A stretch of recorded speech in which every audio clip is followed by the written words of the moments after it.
السلام علیکم وعلام الدیکم ورحمۃ اللہ وبرکاتہ۔ عزیز ساتھیوں، آج آپ کے ساتھ اپنی زندگی کا نشیب و فراز لے کر حاضر خدمت ہوں۔ میرا نام پروفیسر روشن علی ہے اور میرے والد کا نام محمد اکبر ہے۔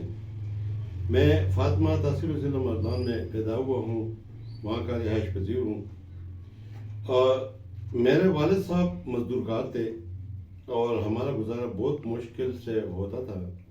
جب میں 10ویں میں پڑھتا تھا تو مجھے اپنی سائیکل کی مرمت کے لیے 10 روپے درکار تھے جو میرے والد صاحب کے پاس نہیں تھے۔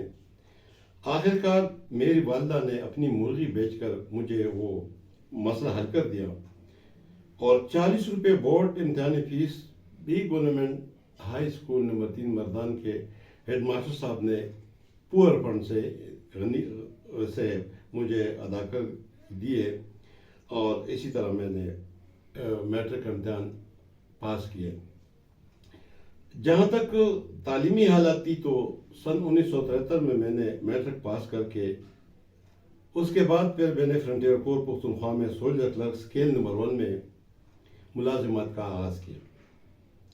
F A, B A, M A Pashto, M A Urdu, private امیدوار کی حیثیت سے میں نے پاس کیے پشاور بورڈ سے اور پشاور یونیورسٹی سے۔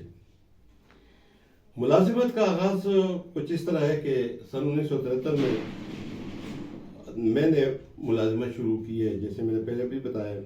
2 سال مومن رائفل میں رہا ہوں، 10 سال باجوڑ اسکاؤٹ میں، 5 سال میں کور ملیشیا پاڑیشنار میں رہا ہوں اور 5 مہینے قلعے بالثار پشاور میں رہا ہوں۔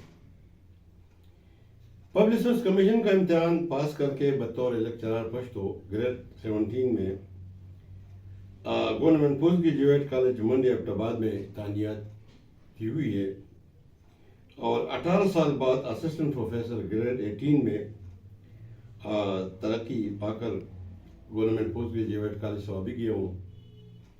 اس کے بعد 6 سال میں سوابی میں رہا ہوں اور اس کے بعد پھر میں گریڈ 19 میں میری پروموشن ہوئی اور میں گورنمنٹ کالج زیدہ سوابی چلا گیا۔ اسی طرح میں نے کالج میں بھی جو اپنے اسٹوڈنٹ کے لیے ایسے اسٹیج پروگرام کیے اور اس کے جو سلسلے میں نے بہت سے اساتذہ کو بھی بیسٹ ٹیچر ایوارڈ دیے ہیں اور بیسٹ اسٹوڈنٹ ایوارڈ بھی طلباء کو